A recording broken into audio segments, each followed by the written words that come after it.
Hello दोस्तों, मेरा नाम है नितिश कुमार। एसएससी एरिना पे आप सभी का स्वागत करता हूँ। दोस्तों, हमारे videos SSC CGL, CPO, CHSL, banking और आईबी जैसे इम्पॉर्टेंट एग्जाम्स के लिए इम्पॉर्टेंट होते हैं। तो आप लोग अगर वीडियो अच्छा लगेगा तो सब्सक्राइब करना बिल्कुल मत भूलिएगा एसएससी एरिना को।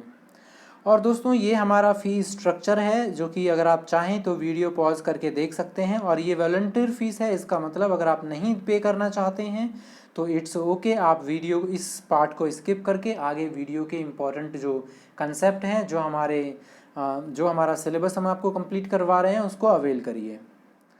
आज हम करने वाले हैं इंग्लिश वोकैबुलरी, और इंग्लिश वोकैबुलरी में फ्रेजल वर्ब कंप्लीट करेंगे अल्फ़ाबेट एफ़ को।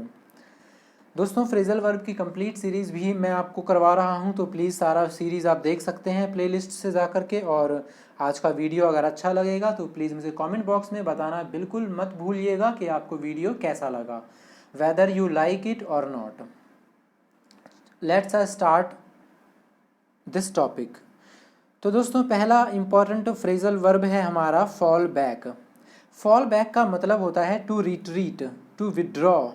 टू रिट्रीट या विड्रॉ का मतलब होता है पीछे हटना। आप किसी भी वादे पर थे या किसी भी पोजीशन पे थे, आप वहाँ से पीछे हट जाते हैं, बैक आउट कर जाते हैं। तो when our soldiers advanced our enemies fell back, यानी कि जब हमारे सोल्जर्स एडवांस में थे, यानी एक अच्छी पोजीशन में थे, तो एनिमी पीछे हट गया। ये फॉल है, ये इसका सेकंड फॉर्म, यानी कि वर्ब का सेकंड, ये पास्ट में है, इसीलिए यहाँ पर फेल लिखा हुआ है। अगला इंपॉर्टेंट हमारा फ्रेजल वर्ब है फॉल ऑफ। फॉल ऑफ का बेसिकली दो मतलब होता है। एक होता है अलगाव या कम होना, यहाँ पे काम लिखा है, यहाँ पे आप कम करिए, या फिर घटना। तो फॉल ऑफ के दो मतलब होते हैं, अलगाव होना या घटना।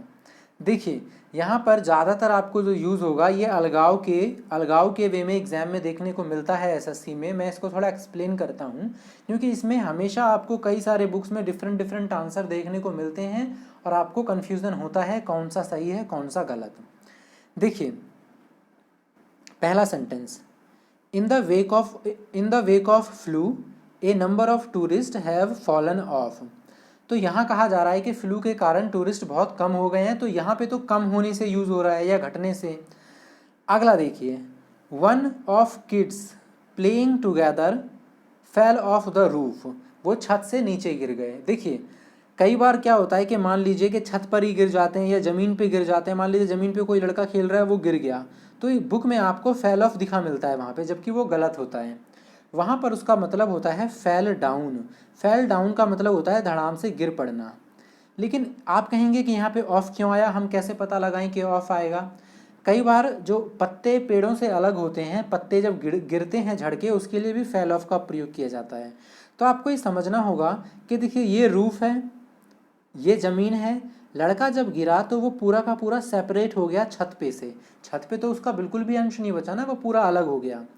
पेड़ जब पत्तों से जब माफ़ कीजिएगा, जब पत्ते पेड़ों से गिरते हैं तो पेड़ से पूरी तरीके से अलग हो जाते हैं। इसीलिए वहाँ पे पूरा अलगाव के लिए, सेपरेशन के लिए फेल ऑफ दिखाया जाता है। जबकि जब ज़मीन पे अगर गिरेगा तो फिर वो ज़मीन से अलग तो नहीं हुआ ना। ऐसा तो नहीं है कि ज़मीन से गिर के पाताल में चला गया, वो तो ज़मीन पर ही रहेगा ना। तब यहाँ पर फेल डाउन यूज़ होता है। तो ये आपको समझना होगा। कई बुक्स में इसका एक्सप्लेनेशन में जो आपका कॉन्ट्राडिक्ट करता है, तो बच्चों को काफ़ी दिक्कत होती है। अगला है fall through. Very very important in SSC perspective. यहाँ पर फॉल थ्रू का मतलब होता है फेल होना। ये कई बार एग्जाम में पूछा भी गया है, ठीक है। फॉल थ्रू का मतलब होता है फेल होना। For want of sufficient funds your business is likely to fall through. Want of का मतलब होता है कमी होना, ये भी फ्रेजल वर्ब है। सफिशिएंट फंड्स की कमी होने के कारण जो उसका बिजनेस है संभवतः वो गिर जाएगा या बेसिकली फेल हो जाएगा। तो फॉल थ्रू का मतलब होता है फेल होना। अगला है फॉल आउट। फॉल आउट का एक मतलब होता है फॉल, FAUL फॉल, माफ कीजिएगा, fall foul of, FALL fall, foul of. Fall foul of इसका मतलब भी होता है किसी से झगड़ा करना, और फॉल आउट या फिर फॉल आउट विद आप बोल सकते हैं, इसका मतलब भी होता है किसी से झगड़ा करना। ये दोनों आप याद रखिए, इंपॉर्टेंट है। या तो आपको फॉल थ्रू दिखाई देगा, या माफ़ कीजिएगा, या तो फॉल आउट दिखाई देगा, या फॉल फाउल ऑफ दिखाई देगा। Altercation between two friends was reason they fell out. ठीक है, वे लड़ने लगे, उसके पीछे रीजन क्या था? अल्टरकेशन मतलब जुबानी जंग। अल्टरकेशन मतलब जुबानी जंग। अगला है fall behind. Very easy to learn. Fall behind का मतलब होता है बाकी पीछे, सबसे पीछे छूट जाना। Fail to stay with other. Fall का मतलब गिरना, बिहाइंड मतलब पीछे, यानी कि आप किसी से पीछे छूट गए। Owing to less hard work Rakesh fell behind in competitive exams. यानी कि कम मेहनत करने के कारण राकेश कम्पिटिटिव एग्जाम में बाकी सबसे काफ़ी पीछे हो गया। Feel like. फील लाइक का मतलब देखिए दोस्तों, इसको करने से पहले आप ज़रा समझिए कि फील का मतलब होता है कुछ महसूस करना, और लाइक का मतलब होता है कि किसी चीज़ को करना या पसंद करना। तो बच्चे क्या करते हैं, जब वो स्टार्टिंग में देख लेते हैं कि फील से समझ लेते हैं कि महसूस करना। जब भी ये आपको एग्जाम में आएगा फिल इन द ब्लैंक्स या क्लोज टेस्ट में, तो पहला वाला ऑप्शन दिया होगा महसूस करना, और बच्चे फटाफट लगा देते हैं, गलती कर देते हैं। फील का मतलब होता है महसूस करना, लेकिन और लाइक का मतलब होता है पसंद करना। लेकिन जब फील लाइक एक साथ यूज़ किए जाते हैं एज ए फ्रेजल वर्ब, इसका मतलब हो जाता है कुछ करने का मन होना, कुछ आपकी इच्छा होना। Excite to do something. After reviewing this new movie, यहाँ पे न्यू होना चाहिए था, I feel like going to the theatre. ठीक है, आफ्टर देखने, जब मैंने रिव्यू देखा नए मूवी का, तो मुझे मेरा मन किया कि मैं थिएटर में जाऊँ। ठीक है, तो फील लाइक का मतलब होता है कुछ करने का मन करना। अगला फ्रेजल वर्ब है फेड अवे। फेड अवे का मतलब होता है ग्रेजुअली बिकम लेस स्ट्रॉन्ग या फिर डिसअपीयर। धीरे धीरे कम होना या धुंधला होना, डिसअपीयर, फेड अवे। ये किसी भी चीज़ का मुरझाना। सबसे पहले तो आपको फेड का मतलब समझना होगा। तो दोस्तों फेड का मतलब होता है, जैसे फेड बोलते हैं ना, फेड अप होना, मुरझ खत्म होना, धुंधला होना, गायब होना। फेड होना, जैसे फेड मतलब आप लोगों ने फिल्मों में देखा होगा, धीरे धीरे विलन या हीरो इनविजिबल होता जाता है, धुंधला होता जाता है, फेड होना। After shifting job and location, his love for her girlfriend his love for his girlfriend faded away. His love for his girlfriend faded away. दूर होने के कारण धीरे धीरे प्यार जो है वो काफ़ी कम हो गया। अगला है फॉल फ्लैट। बहुत ज़्यादा इंपॉर्टेंट है दोस्तों। इससे पहले मैंने आपको एक करवाया था फॉल थ्रू। फॉल थ्रू का मतलब था फेल होना, वो काफ़ी इंपॉर्टेंट था। उसके साथ ये भी बहुत इंपॉर्टेंट है, जिसका मतलब है फॉल फ्लैट का मतलब होता है कोई प्रभाव ना छोड़ पाना, या धीरे धीरे आपका जो असर है वो कम होता जाना। ठीक है। Planning for new project have fallen flat. जैसे कि आप लोग देखते हैं कई बार क्या होता है कि स्पेशली पाकिस्तानी क्रिकेटर्स जो होते हैं स्टार्टिंग में आते हैं तो उनका इन्फ्लुएंस बहुत ज़्यादा हो जाता है।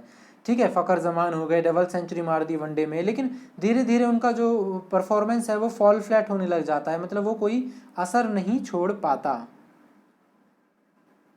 अगला idiom very important but very easy, figure out. Figure का मतलब होता है कोई भी डायग्राम, और उससे आउट करने का मतलब होता है कि डायग्राम को देख करके पूरा मीनिंग, जो एब्स्ट्रैक्टेड मीनिंग होता है, उसको पूरा का पूरा फिगर आउट करना या रीड करना। टू अंडरस्टैंड, कुछ समझ पाना, या छुपा मतलब जानना, फिगर आउट का मतलब होता है। ठीक है। To solve cloze test correctly figure out the key of passage and meaning of every words. जब भी आप क्लोज टेस्ट सॉल्व करते हैं तो आपको फिगर आउट करना होता है कि खालिस्तान के बाद वाला लाइन, खालिस्तान के पहले वाला लाइन क्या कहना चाहता है, तब आप उसे करेंगे तो आपका क्लोज टेस्ट सही हो जाएगा। अगला है फिश फॉर। फिश फॉर काफ़ी इम्पॉर्टेंट भी है, और ये हो सकता है कि आपको जल्दी याद ना भी हो, क्योंकि फ़िश का कहीं लेना देना है नहीं यहाँ पे। फिश फॉर का मतलब होता है to try to win favour या समथिंग एल्स। किसी का मत या प्रशंसा जीतना या किसी के फेवर में जाना। Quit fishing for compliments, we all like your performance already. यानी कहा जा रहा है कि क्विट कर दो, छोड़ दो फिशिंग फॉर कॉम्प्लीमेंट्स, किसी से कॉम्प्लीमेंट्स जीतने की कोशिश करना छोड़ दो। हम वैसे ही लाइक करते हैं तुम्हारी परफॉर्मेंस को। ठीक है, तो फिश फॉर याद रखिएगा, इंपॉर्टेंट है, एग्जाम में आ चुका है, पहले भी रिपीट भी हुआ है। अगला है फिजल आउट। बहुत इंपॉर्टेंट है ये फिजल आउट। ठीक है, अभी मैंने आपको बताया फेड अवे, धीरे धीरे धुंधला होना, कम पड़ना। फिजल आउट का मतलब भी होता है किसी चीज़ का कमज़ोर पड़ना, टू वीकन ग्रेजुअली, धीरे धीरे कमज़ोर पड़ना। The game started well but it fizzled out in second half, मतलब गेम स्टार्ट तो बहुत अच्छा हुआ था लेकिन फिजल आउट हो गया था सेकेंड हाफ में। ऐसा ही दोस्तों एसएससी एस्पिरेंट या बैंकिंग एस्पिरेंट्स के साथ होता है। जब वो स्टार्टिंग में जाते हैं कोचिंग सेंटर तो वो बड़े 6 महीने की कोचिंग और 3 महीने तक बहुत जोश शोश से पढ़ते हैं, लेकिन बाद तो जो फिजल आउट नहीं होता वो बना रहता है कंपटीशन में। तो आपको भी कोशिश करना है, do not to fizzle out, ठीक है, ताकि आप अपने कंपटीशन में सक्सेस ले सकें। तो दोस्तों फ्रेजल वर्ब्स के कई सारे मैंने आपके क्विज़ेस दिए हुए हैं, अगर आपको वो पसंद आते हैं तो देखिए, लाइक करिए और मुझे कमेंट में बताइए कि अगर आपको और भी क्विज़ेस चाहिए तो। इसके अलावा ये टाइलर पुरस्कार बहुत इंपॉर्टेंट है, मैंने बुक्स एंड ऑथर्स की सीरीज़ भी निकाली है आपके लिए, बहुत इंपॉर्टेंट है। फ्रेजल वर्ब तो चल ही रहा है। इसके अलावा दोस्तों बहुत सारे में से मेरा मतलब है कि वन वर्ड सब्स्टिट्यूशंस और ईडियम फ्रेजेस के मैंने कंप्लीट कोर्स करवा दिए हैं। उसको देखने के लिए आप लिंक में जा करके देखिए, और अच्छा लगता है चैनल तो don't forget to subscribe and like this video, and thank you guys for watching this video. Have a good day.